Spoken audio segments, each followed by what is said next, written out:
Good morning! Good day! It's another day! It's another Arcivils day!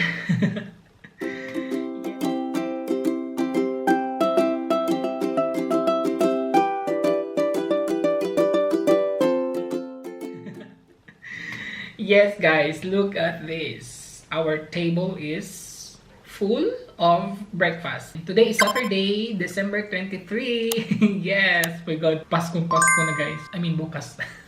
Today, may duty ako. Yes.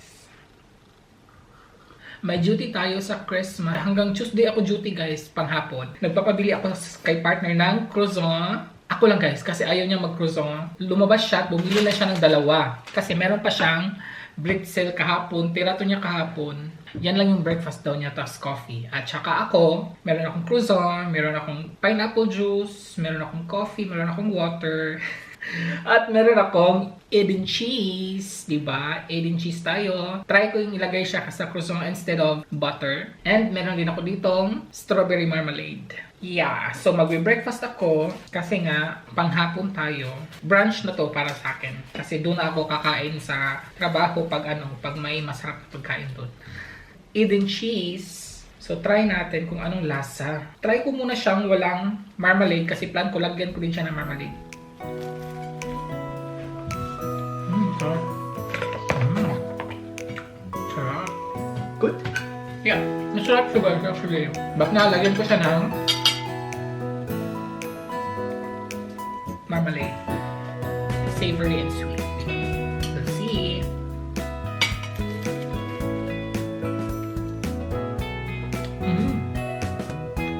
Sarap.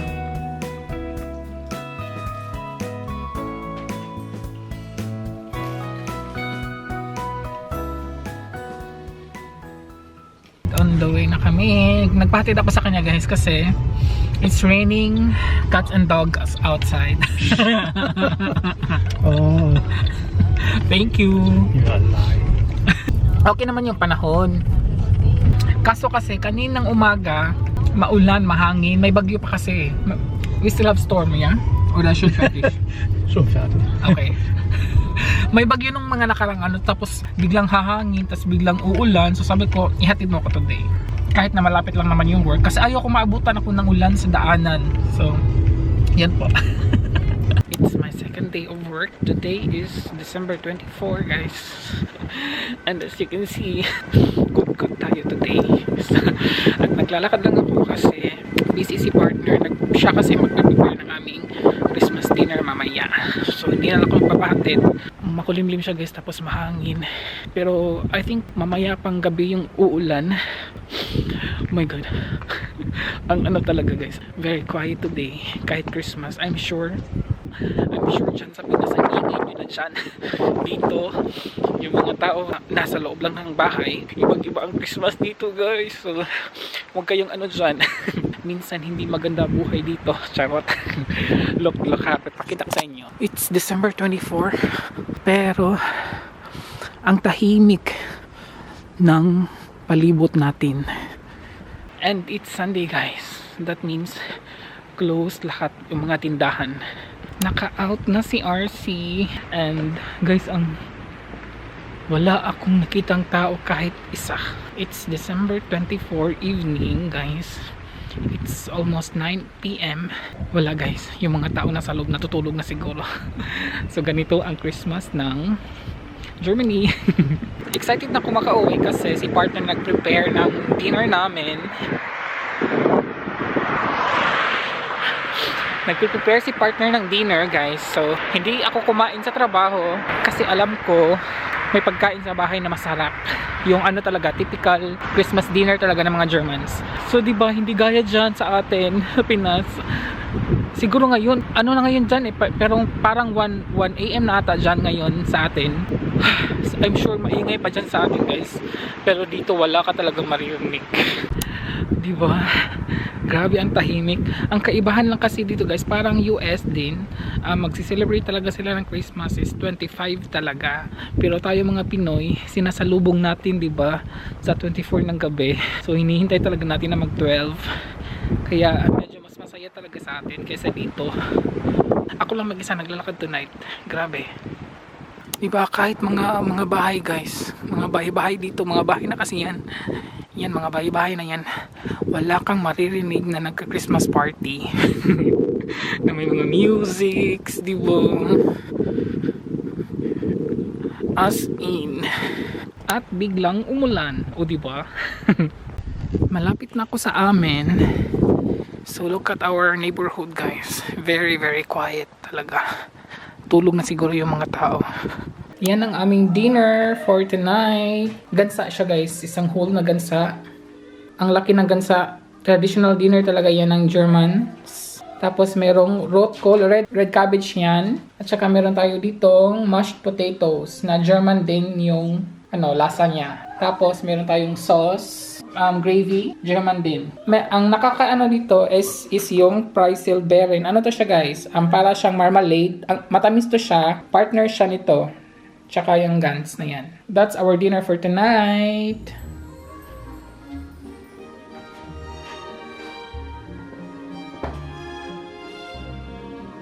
Kain. Bon appetit. First, red wine, of course. Masarap to pag red wine. And you want white wine, right? Wait.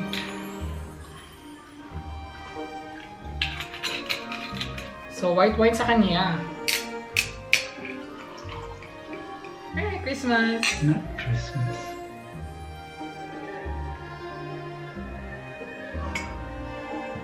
Oh my god, it's so big. Just So this is my first. I mean, last year we also had this, right? Yes, but not the whole gansa. I'll just have first the legs. How many hours did you bake this? 4 hours. Kasi ang laki din naman, guys. My God, look at this. And I want a little bit of. Das ist nur der Unterschenkel, den du hast. Yeah. The skin. Hindi ako masyado kumakain ng gansa, pero this is just once in a while. Once a year. Once a year pala. Sarap to pag may rice. Did you put milk? Yeah. Ito guys, itong red cabbage, hindi talaga ako fan nito. Pero since yun nga, once in a year. And ito, yung parang yung parang marmalade. Para siyang cranberry guys na jam. Ganon. Ganon yung lasa. Tapos matamis siya. Partner talaga siya. Tapos lagyan natin ng gravy. Kain tayo ng again, Merry Christmas! Merry Christmas everybody!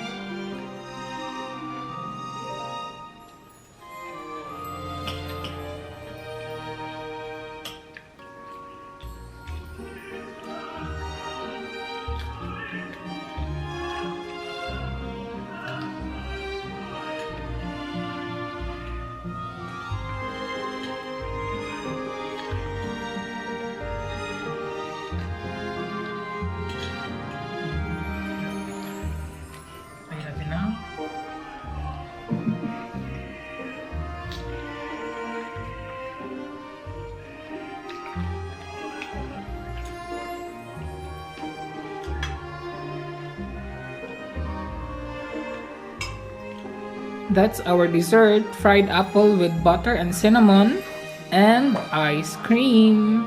So dessert na muna tayo guys.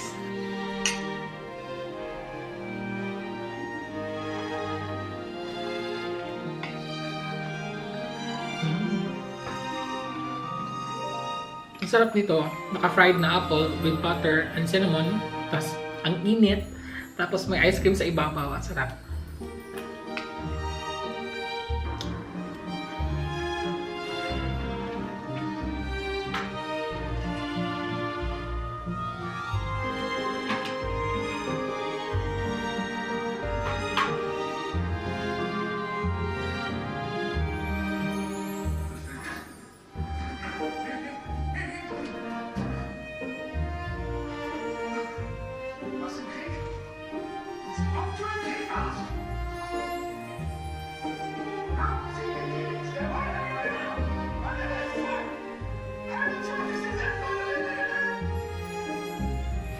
Merry Christmas po sa ating lahat!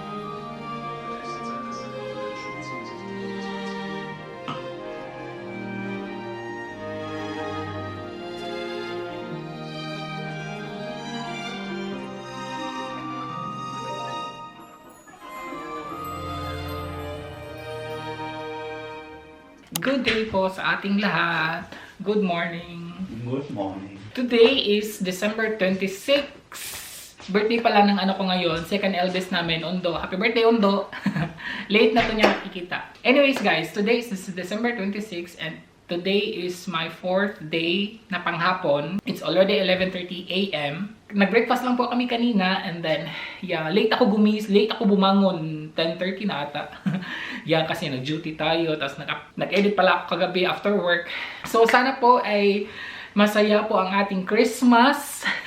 And again, everybody, happy Merry Christmas po sa ating lahat. And advance, Happy New Year na din po. Sana po ay tayong lahat ay magiging healthy. And sana po ay yung ating 2024 is more happier, more blessings to come, opportunities, grab lang, mga ganon. Fight lang. Ganon po. Meron lang po ako sanang i-announce. Di ba last time na-mention ko nung nandun ako sa Pinas, nung December 1, dapat 3 yung celebration natin, di ba, nung December 1. Death anniversary ng papa ko. And then, yung nung December 3, nag-late celebrate tayo ng aking birthday. At yung 1-year anniversary nating pagba-vlog. So, everybody, I would like to announce that hindi din ako magsiselebrate. Hindi din ako magsiselebrate ng 1-year anniversary natin as sa pagbablog. Pero, first time ko tong ever gagawin. Of course, di ba? First time talaga.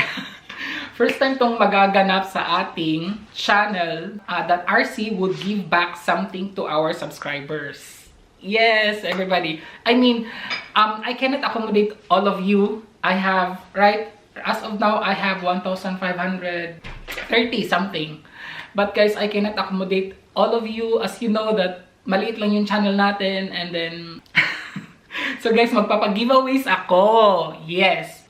So paano ba i-claim yung giveaways ni Arcevel? Nasaan na ba ako? Guys, na-excite ako, na kinakabahan. Kasi guys kasi umabot tayo ng 1 year, tapos nandyan kayo always tumitingin sa ating vlog, nag-share, hindi nagsiskip ng mga ads. Thank you lang po. And sa mga new subscribers nga din pala, welcome po in Arcevel's channel. And maraming salamat po talaga sa lahat sa ating mga loyal subscribers, loyal commentors. Thank you po, thank you po. So, ayun na nga. Magpapag-giveaways po ako via GCash. As I've said, hindi ko po kayo ma-accommodate lahat. So, pipili lang po ako. Sana po ay inyong maintindihan. Kasi po, I mean, guys, 1 year na po tayo and then, ang bitin na, nagpapaligoy-ligoy. But anyways, guys, sorry. Kaya ako nagpapag-giveaways. Kasi, sumweldo na po tayo sa ating channel, sa ating pagbablog. Yes po.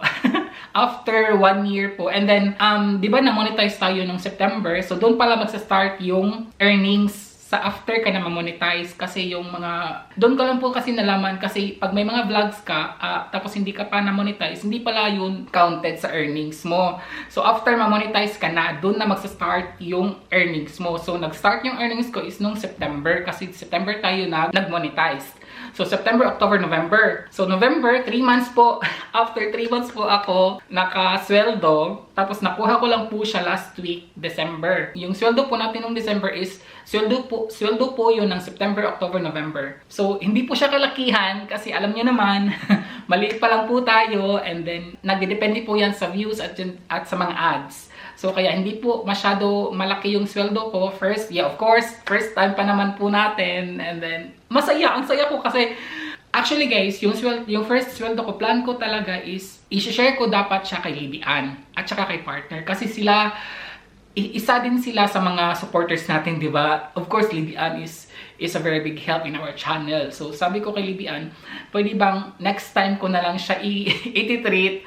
Kasi gusto ko kasi yung first sweldo ko is, i-share ko sa ating mga subscribers. So, buti na lang po naintindihan ni Libby Ann. Di ba, ang bait ni Libby Ann? Very, very mabait talaga. At saka, sabi ko kay partner, next time ko na lang siya i-treat. Pag next time, sweldo na natin. So, first is, subscribers na lang muna natin. Sa 1,530 po nating subscribers, kukuha lang po ako doon ng 20 subscribers po natin. At saka ako po pipili. And then, yeah guys, kasi ang dami. Diba? Ang dami natin to. Tapos hindi ko kayo ma-accommodate lahat. Kasi nga, yung first sweldo ko is, hindi naman siya gaano kalaki guys. Kasi you know naman. Kaya, ano man tawag doon? Magpuput up po ako ng sarili kong pera para po makomplete ko yung 20 nating subscribers na magbibigyan ng giveaways. At sana po ay sa mapipili, ma-happy po kayo. At sa mga hindi po mapipili, please understand po in our next sweldo po natin. Baka meron po tayong maibigay ulit. So, paano ba natin makiklaim yung ating first giveaways in RC Vels channel? So, guys, listen very carefully. Charot. Makiklaim po natin yung ating giveaways through GCash. First, you have to follow me. Yes, guys. Sorry, pero... You have to follow my Facebook page, RC-Vel. Andyan po siya. Follow my page, like my page, and share my page po. Thank you po so much. And then, kasi po, doon po ako pipili sa Facebook page natin. Guys, first time ko din po itong gagawin. So, hindi ko talaga alam masyado kung paano. So, doon na lang po tayo ulit pala sa Facebook page. So, here is my Facebook page. Please follow, like, and share. And then, ako po ang magme-message sa inyo. Pag wala pong message galing sa akin, that means po hindi po kayo napili. Kasi po, 20 subscribers lang po yung ang kaya kong ma-accommodate. So, ayun po. Sana po ay maintindihan ninyo. At sa mga magbibigyan po, congratulations po. So, magbibigay po ako ng 300 papang-load lang po. Hindi po siya gaano kalaki. Tag 300 pesos lang po each sa ating mabibigyan. So guys, bumalik ako. Guys, pati ako nalilito. Pasensya na po talaga kasi first time. So po, sasabihin ko po ulit. So hindi na po, babaguhin ko po yung ating 20 subscribers. Gagawin ko po siyang 30 subscribers. Yes po, kasi parang 20 parang ano naman. So gagawin ko na lang po siyang 30 subscribers. Sa 30 po nating subscribers, 20 subscribers po nun is mabibigyan natin ng 500 cash through GCash. And then, sa 10 po nating subscribers, bibigyan po natin sila ng 300 each through GCash din po. So, yun po. So, bali 30 po lahat. 20 is bibigyan natin ng 500 each through GCash. And then 10 is bibigyan natin ng 300 through GCash. Ayun po. So, paano po makiklaim yung ating mga giveaways? Like nyo lang po yung page ko. Follow and share. And ako po ang magme-message sa inyo. Thank you po so much. Makikita nyo na po to sa December 29. So that means po, mga first week of January na po tayo makakabigay. Kasi po, di ba, busy po yung mga days na yon. Yung 30 po na subscribers is after New Year na po natin yung mabigay yung ating giveaways. Kasi po, busy pa po, di ba? But at least, nasabi ko na po to ahead of time para So again po, sana po is mag-work. Sana po is walang scam na magaganap. Ako po mismo ang magme-message po sa inyo para po clear. Tapos, so hindi ko na lang po muna sasabihin dito kung paano ako magme-message kasi para walang scam na magaganap. Di ba? Para cleared po tayong lahat. Sasabihin ko na po ahead of time sa mga hindi po mapipili. Please be patient and understand. And hopefully, in our next giveaways is kayo naman ang mabibigyan. At sa mga mabibigyan po sa 30 nating subscribers, congratulations po in advance. Pang ano ko na po yan, papasasalamat. Christmas gifts ko na po sa inyo. And then, yeah, as thank you po kasi nandyan kayo palagi and nag-share and hindi nagsiskip ng ating ads and continue staying in my channel. Maraming salamat po talaga. And so again, 30 subscribers po. Paulit-ulit po tayo pero gusto ko po talaga ito ma-clear at gusto ko po talagang walang scam na magaganap. So again, pipili po ako ng 30 subscribers. 20 po doon is bibigyan natin ng 500 each through GCash. And then yung 10 subscribers is bibigyan po natin ng 300 cash through GCash. So yun po again. So again, don't forget, follow, like, and share my Facebook page, RC-Vel. And then doon po ako pipili ng ating 30 subscribers. Maraming salamat po sa inyong lahat again. And again, Merry Christmas and advance Happy New Year po sa ating lahat. Oh my God, it's 12 p.m. na guys at mag-prepare na ako kasi may duty ako. Last duty ko na ngayon, then my day off ako 2 days, and then meron ako pang umaga sa December 29. So, yun po. Again po, salamat po sa inyong lahat. If you like this video, please don't forget to click the like button, at sa mga hindi pa nakasubscribe, subscribe na po kayo, and thank you po so much for subscribing. Just click the subscribe button, and of course, bell button naman para kayo ay ma-notified every time meron akong new uploads. Until my next vlog, everybody, ingat! Cheers!